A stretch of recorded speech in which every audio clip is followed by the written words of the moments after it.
¿Listo? Bueno, comenzamos con el capítulo 31 de Isaías. Y el título de este capítulo es Los egipcios son hombres y no son dioses.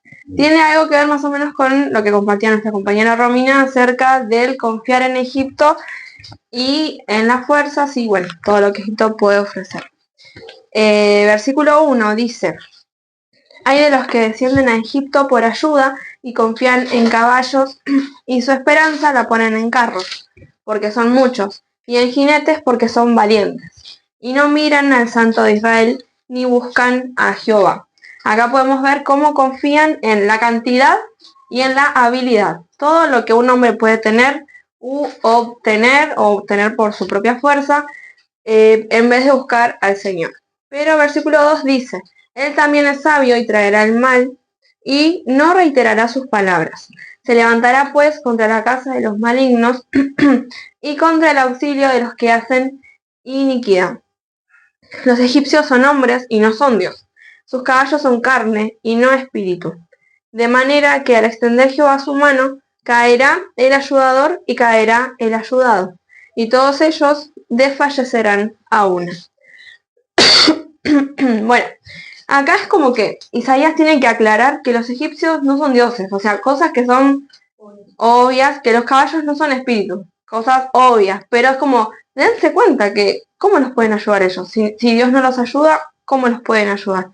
Y también para que entren en razón del mal que están haciendo y cómo Jehová, que es sabio, como se decía en el versículo 2, se va a levantar y también va a hacer caer al ayudador y al que fue ayudado, al Egipto, se dice, el egipcio, y al israelita que confió en el egipcio también. Van a caer los dos. Es como vieron que dice un ciego que guía a otro ciego. Exactamente igual.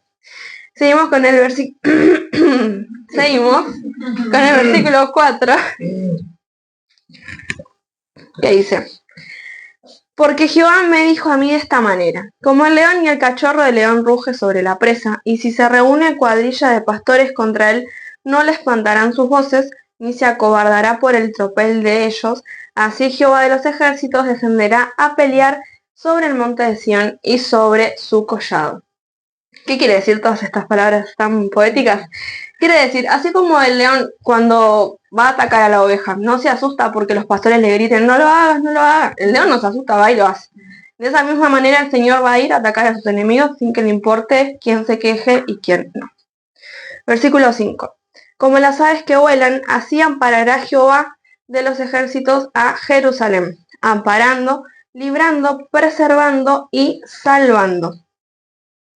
Y bueno, versículo 6 dice: volved a aquel contra quien se rebelaron profundamente los hijos de Israel, porque en aquel día se arrojará el hombre sus ídolos de plata y sus ídolos de oro, que para vosotros han hecho vuestras propias manos pecadoras. Lo que hablaba Romy de acerca de esos ídolos que los mismos hijos de Dios, hijos de Israel, lo habían hecho. Y el consejo de que vuelvan, todavía hay una oportunidad de hacer las cosas bien. Y el versículo 8 dice: entonces caerá Asiria por espada no de varón, y la consumirá espada no de hombre, y huirá de la presencia de la espada, y sus jóvenes serán tributarios.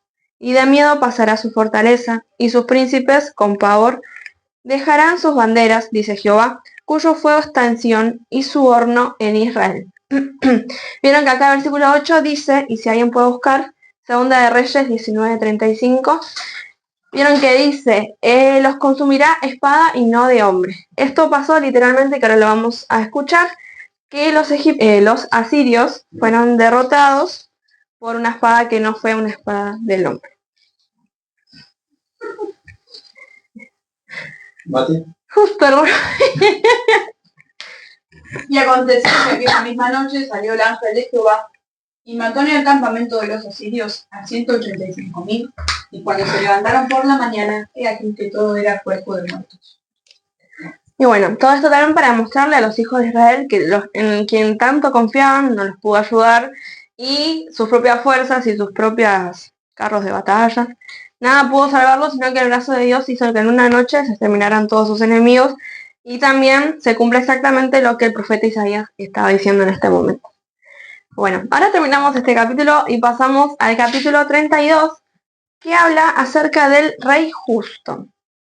Este capítulo puede tener una referencia mesiánica, pero se dice que se escribió en tiempos de Ezequías. No se sabe si al principio de su reinado o al final, o vieron que creo que el nieto de Ezequías era Josías, que también como que los dos hicieron las cosas bien ante Dios. Entonces podría ser en el reinado de Ezequías. Bien, dice el versículo 1. He aquí que para justicia reinará un rey. Ah, hay algo que me olvidé de decirle. Este capítulo probablemente fue escrito antes del 30 y antes del 31. O sea, lo que estamos diciendo ahora es antes de lo que ya dije. Lo tendría que haber dado. Bueno, en realidad, en el capítulo 22 al 30 ya se hablaba sobre el reinado de Ezequías. O sea, determinadas cosas que estábamos hablando Claro. eran en la época del reinado de Ezequías.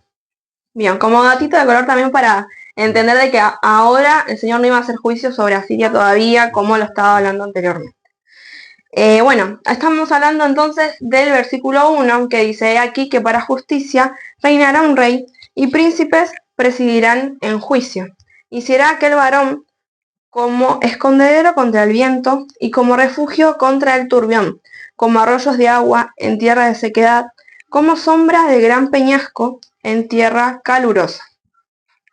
Bueno, acá vemos que habla acerca de un varón, que puede ser en este caso el rey Ezequías, hablando de su reinado, porque también en su reinado dice que hubo como una renovación espiritual, las personas estaban más interesadas en agradar al Señor y como que también sentían ese amparo del Señor. Pero también entendemos de que ningún hombre puede hacernos sentir esto, ningún hombre puede hacernos sentir seguros, tranquilos, sentir como un arroyo de agua en tierra de sequedad, y entonces probablemente también está hablando del Mesías. Y se dice que Ezequías es como el Mesías personificado, algo así. Es como la figura del Señor. Bien, versículo 3 dice, no se ofuscarán entonces los ojos de los que ven y los oídos de los oyentes oirán atentos. Y el corazón de los necios entenderá para saber y la lengua de los tartamudos hablará rápida y claramente. ¿Qué quiere decir esto? Que todos los sentidos van a funcionar como tienen que funcionar. Lo que no escucha bien va a empezar a escuchar bien, los que ven mal van a empezar a ver bien, los corazones de los necios van a poder entender y los que no saben hablar van a poder hablar con fluidez. Todo esto producido por el Señor. Bien, versículo 5, vamos a leer qué dice. El ruin nunca más será llamado generoso, ni el tramposo será llamado espléndido. Porque el ruin hablará ruindades y su corazón fabricará iniquidad para cometer impiedad y para hablar escarnio contra Jehová, dejando vacía el alma hambrienta y quitando la bebida del sediento. Bueno, las armas del tramposo son malas, trama intrigas inicuas para enredar a los simples con palabras mentirosas y para hablar en juicio contra el pobre. Acá como que cambia un poco de tema ya no está hablando del Señor ni de Ezequías, sino que está hablando de aquellos que a la vista parecen que son generosos, que ayudan, pero en realidad son hipócritas. Son gente mentirosa que tiene malas intenciones en su corazón, que su corazón fabrica y premedita iniquidades para hacer caer a otros y, como dice, dejan vacía el alma hambrienta. O sea, viendo la necesidad en el otro, no ayudan, sino que lo vacían aún más y le quitan la bebida al sediento. Y estos no van a quedar sin su paga. Pero el versículo 8 dice, pero el generoso pensará generosidades y por generosidades será exaltado. En otras versiones dice, pero el generoso piensa honestamente en ayudar, tiene nobles planes y por eso es confiable porque también sus acciones lo respaldan. Entonces vemos cómo, aunque hay cosas que parecen que pasan desapercibidas y que el ruin se hace pasar por generoso y en realidad no lo es, el Señor está viendo todo y, como decía Romy también, discerniendo realmente y pesando cada corazón. Bien, seguimos con el versículo 9, que tiene otro título, pero voy a tomar agua. No, sí. Esto bueno, blanquinegro. Bueno, Ahora tenemos un mensaje para las mujeres, para nosotros. Vieron que anteriormente siempre que venía o una advertencia o algo era para el pueblo en general, o sea, para el pueblo que se prepare porque están haciendo las cosas mal. Bueno, en este caso, advertencia a las mujeres de Jerusalén. Y empieza diciendo: mujeres indolentes, levantaos, oíd mi voz, hijas confiadas, escuchad mi razón. Dice: he aquí, algo más de un año tendréis espanto o confiadas, porque la vendimia faltará y la cosecha no vendrá. Temblad, oh indolentes, turbaos o confiadas, despojaos, desnudados, ceñid los lomos con cilicio, golpeándose el pecho, lamentarán por los campos deleitosos, por la vid fértil. Sobre la tierra de mi pueblo subirán espinos y cardos, y aún sobre todas las casas que hay alegría en la ciudad de la alegría. Porque los palacios quedarán desiertos, y la multitud de la ciudad cesará. Las torres y fortalezas se volverán cuevas para siempre, donde descansen asnos monteses y ganados hagan majada. Bueno, acá le habla a las mujeres acostumbradas a la buena vida. Las mujeres que están despreocupadas, tienen plata, tienen riqueza, tienen campos, tienen todo, son engreídas, caminan por la calle con la nariz levantada, sus maridos son gente importante. Entonces le habla a esas mujeres. Y le dice: mujeres, ustedes que están tan confiadas en sus maridos, en la tierra, en lo que tienen, empiecen a preocuparse porque dentro de poco más de un año van a perder todos sus cultivos. También en otra versión dice: abandonen su autosuficiencia y sus ropas bonitas, porque la tierra se cubrirá de espinos y sus hogares felices no van a ser tan felices, y los pueblos donde había mucha gente y mucha actividad van a quedar vacíos. Todo esto le dice a estas mujeres, y también está hablando acerca de los asirios, de lo que va a pasar después. Pero esto también tiene como un punto, esto no va a ser para siempre.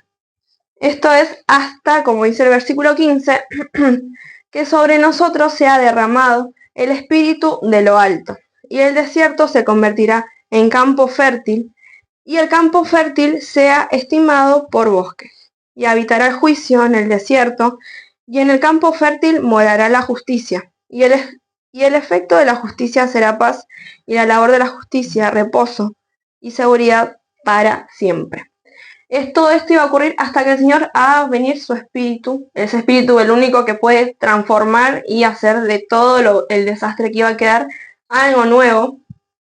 Y también esto hace referencia a lo que va a pasar después, que es la obra del Espíritu Santo, que también es el único que puede transformar lo que nadie puede transformar.